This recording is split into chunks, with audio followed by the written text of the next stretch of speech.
Tonight on Crimefighters, hitting the targets.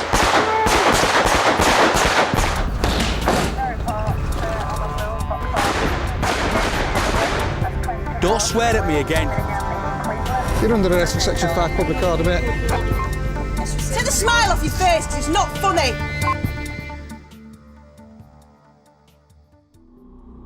We're hopefully going to get that he's on his own. If 99 give us he's on his own, we're going to move forward. We'll get vehicles either side of the bus stop. We'll ask him to walk towards us. Non-compliant, obviously, use the dog and the bat and gun. A man with a gun has been spotted in a Sheffield suburb. A team of South Yorkshire firearms officers have just minutes to decide their next move. Obviously, he might have moved it in the meantime. Local pedestrian and the public has just walked past him. We don't have any visual with the weapon.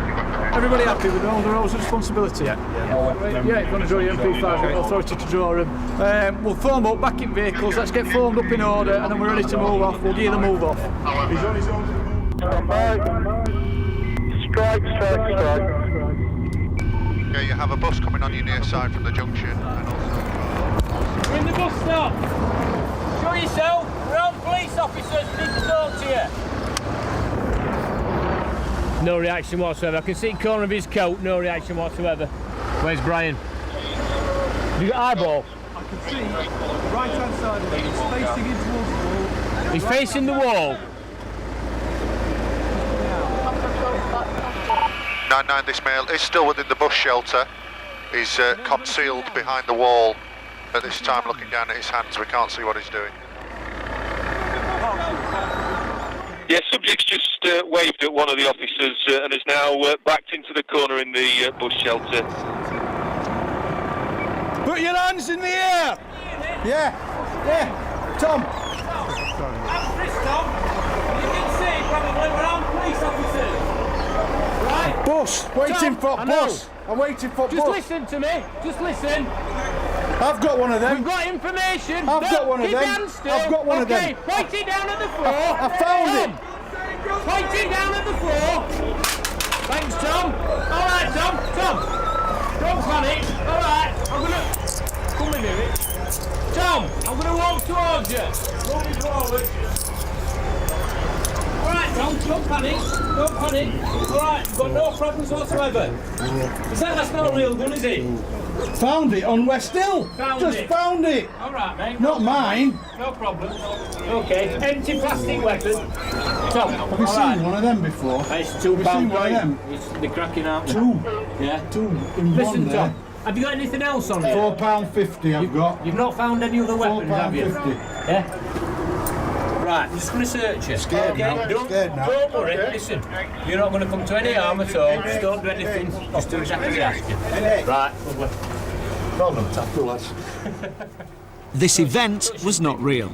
The man in the bus shelter is PC Mick Peckover, a firearms trainer for South Yorkshire Police.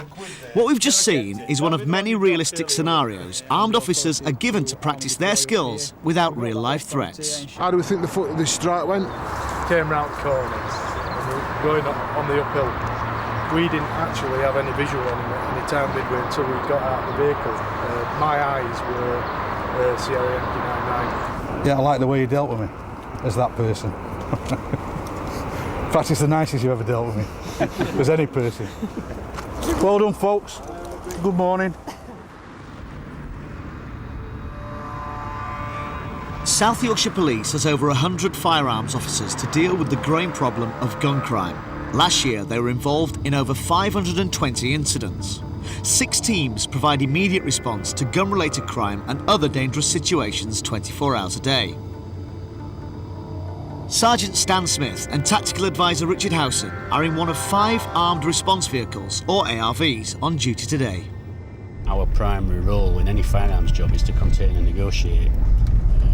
What we're trying to avoid at all costs is confrontation with somebody who's non-compliant and got possession of a firearm, because there's always the risk that to neutralise the threat we may have to shoot someone. We attend a broad range of incidents, from the very serious armed robberies that might take place to shootings in the street. Often we have problems sometimes in some of the clubs in Sheffield occasionally, right down to domestic incidents where weapons are presented, and even the more innocent but potentially dangerous incidents where BB guns, replica guns or air weapons are carried by people in the street, and that's a real problem for us. And certainly BB guns in particular that are commonly available at your corner shop or your car boot sale are frequently in circulation on the streets. And when a member of the public sees a youth or young person holding a firearm in the street, a lot of these guns look like real guns, and potentially that is a problem for us when we deploy. We just don't know what that gun is until we actually lay hands on it, and potentially that could be far too late. The recent trend in BB or ball-bearing guns is blamed for the 40% increase in reported gun sightings in the county.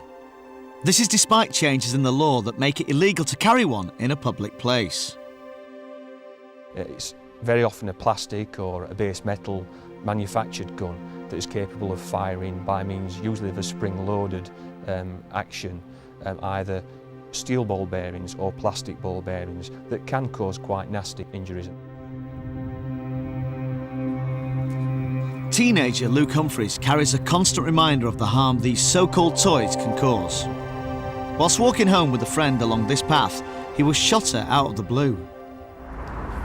So it just felt like something hit me in the face. And I just fell on the floor down here. And then I just sat up and I said, oh, I think I've been shot, and they're all blood on me. The police came down to the house and knocked on the door, told me that Luke was at the hospital and he'd been shot. My heart sank, and it's like shot, you know, it's like terrifying, to be honest, it's terrifying. They took me in for an x-ray. They were just a pellet just in my x-ray and just stuck in my face. And then this doctor tried to get it out, but he couldn't, so. They've left it in and said that it'll either come out itself or it'll stay there forever.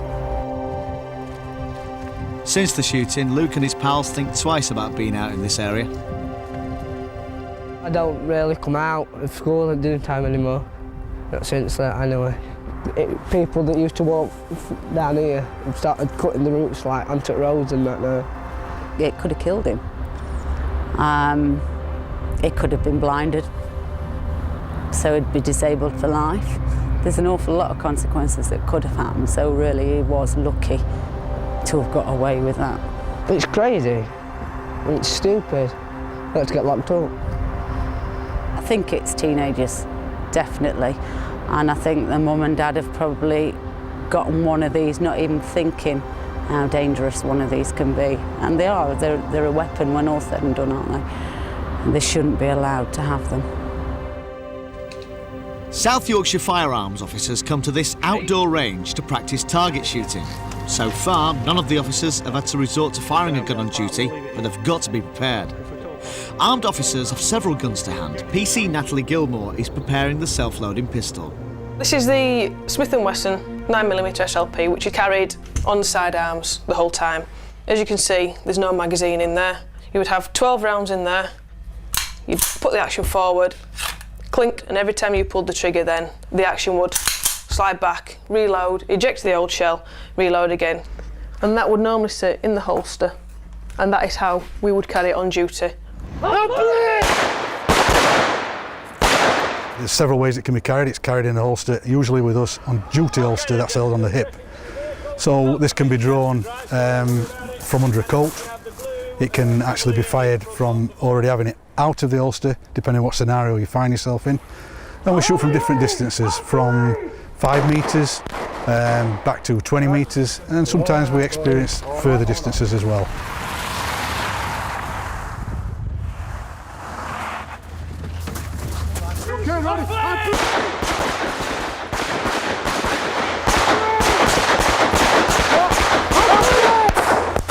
Okay then, gents. Let's go and have a look.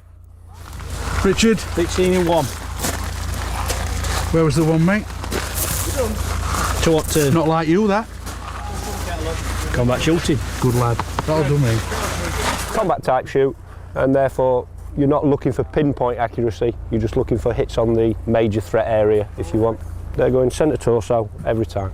because what you want to do is stop the threat that's in front of you immediately, because if you've come to the decision to pull the trigger, it needs to be stopped there and then.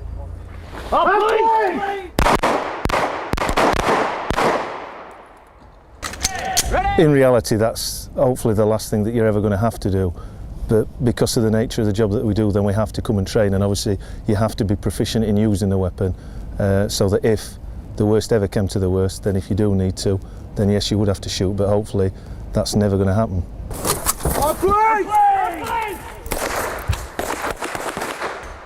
The MP5 we usually carry in the ARVs in what we call a gun box. The MP5 again is a 9mm. The magazine holds up to 30. You'd have the action forward, safety catch would be on before you fit a magazine to get a round from inside the magazine into the breech ready to be fired. That is now ready to go. We would never make ready while we're sat in the vehicle. As soon as you alight from the vehicle, if you're going to a job, it's make ready, and then you're there dealing with the incident. We generally use these on incident jobs. You all right? Yep. He's come out and seen two young men walking. One of the police has got a gun with him. We just got the information that it's two men in the street, one believed in possession of a gun. Yeah, he's gone inside the post office, yeah. He's gone into the post office? Yeah. Have we got any descriptions? South Yorkshire Firearms Sergeant Stan Smith and Tactical Advisor Richard Howson have just received a call from the control room. Our only concern now is that one of these two males has gone into the post office, and obviously there's the implied threat that they've gone in with the firearm to commit some sort of offence. So we're just trying to find out exactly where all the other ARVs are and get them travelling, and I think possibly with a view to going directly to the scene. Roger. Yeah, Zulu 2, can you initially look at white containment? Zulu 3, you look at black containment. Sergeant Smith alerts the other armed vehicles in the area and directs them to cover the front and the back of the building. Take phone. Zulu 1, Zulu 3. Yeah, Zulu 1 received. Zulu 4, what's your location, please? M18. Martin, have we got any contact with anyone inside? Yeah, boss, we've got cover on white side. Black side's imminent. We've got no one actually from the premises as yet identifying themselves. Can you make contact with them? With armed officers in position, the post office is contacted. There's not been a hold-up, and with no customers currently in the shop, this means someone may still be walking in public with a gun. Where have you just come from? From where? Zulu 3, Zulu 1. Yeah, can you just pass me the descriptions again? And you just come straight from news agents? Yeah, just gone in now, just about 5-10 minutes ago. Have you been at post office at all? No, not today now. Whose is the car? Is it yours? No, This lad? Yeah. Just come and stand here for a minute then. Obviously you're in the wrong place at the wrong time at the minute. We're just confirming some details with the mother. Don't even know what's gone on? I have an idea, yeah, but I'm not in a position to tell you about it, am I? You've nothing sharp in your pockets, have you?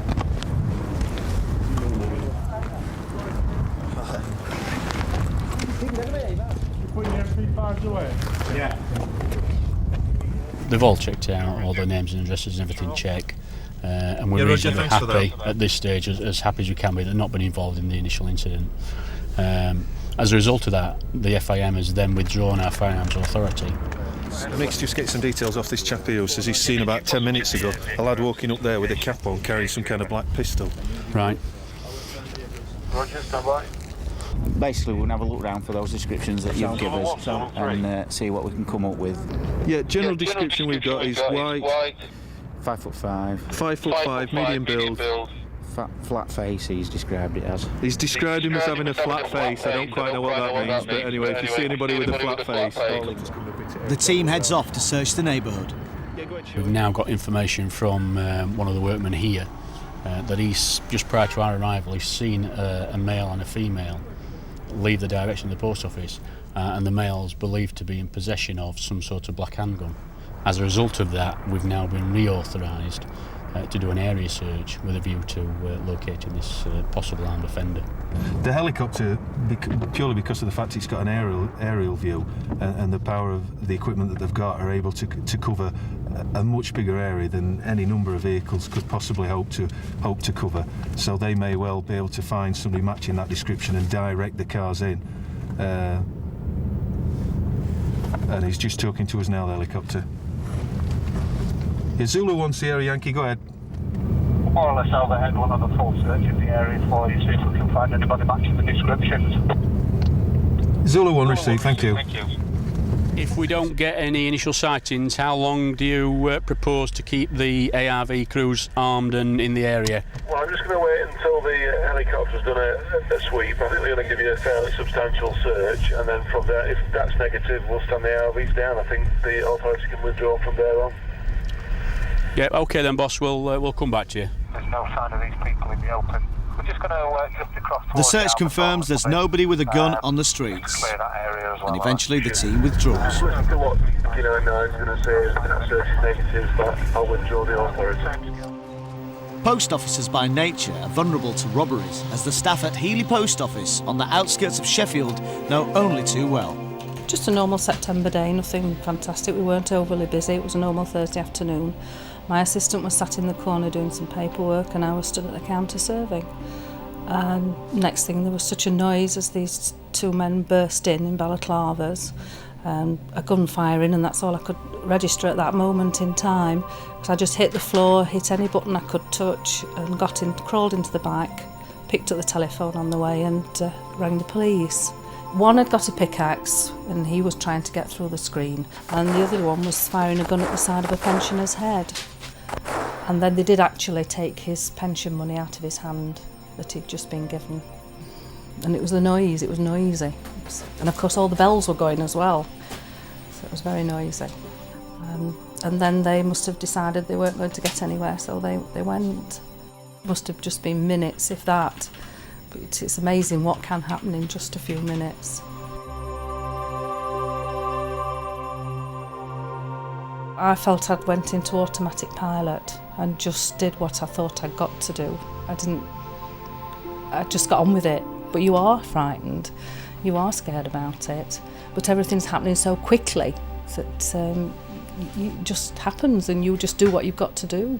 Police were there within minutes, and apparently within half an hour we'd got at least 60 police and the helicopter up and the dogs. And they were caught within the hour, 3 of them, and I think that's a marvellous response. And I do believe that the figures in South Yorkshire have really gone down over the last 2 years, and it must be down to this response team. Bear with me one moment, please. That's £8.10, please. We've got to have a deterrent, and I think that these didn't succeed. Surely that must be a deterrent to some of the criminals, because they were hardened criminals. Who knows what they would have done had he got through that screen, because apparently he got a metal spike in his pocket as well.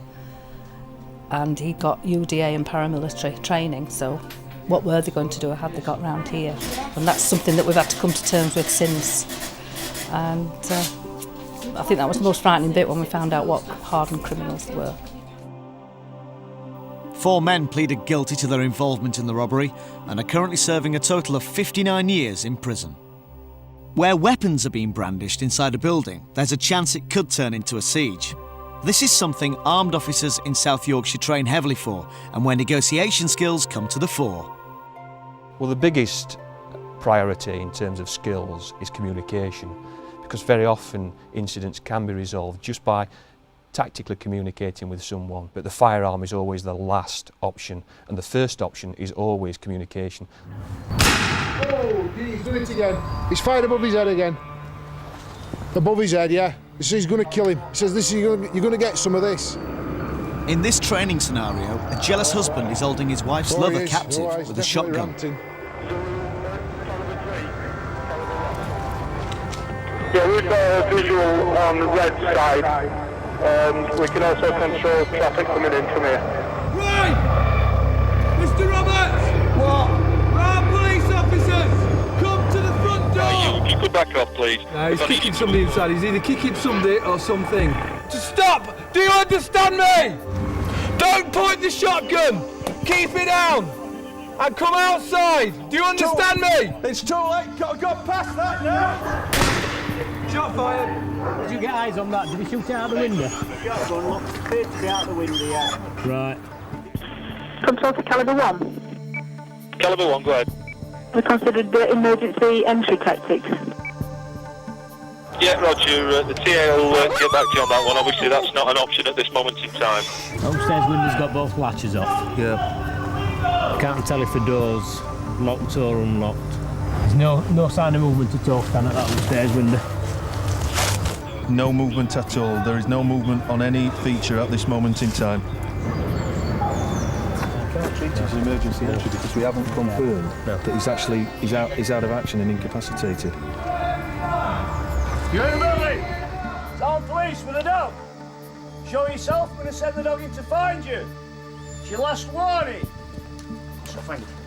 The dog's got a camera on his head and he gives us a first indication of once he's inside the premises as to if anybody's hidden or injured, anything that's going to cause any harm or injury to the officers that are going in with the firearms. And he's our eyes and ears really.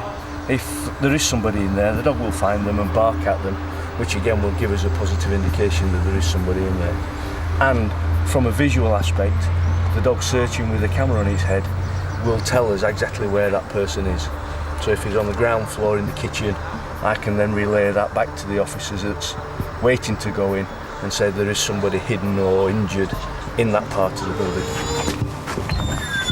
Oh, police officer! Show yourself!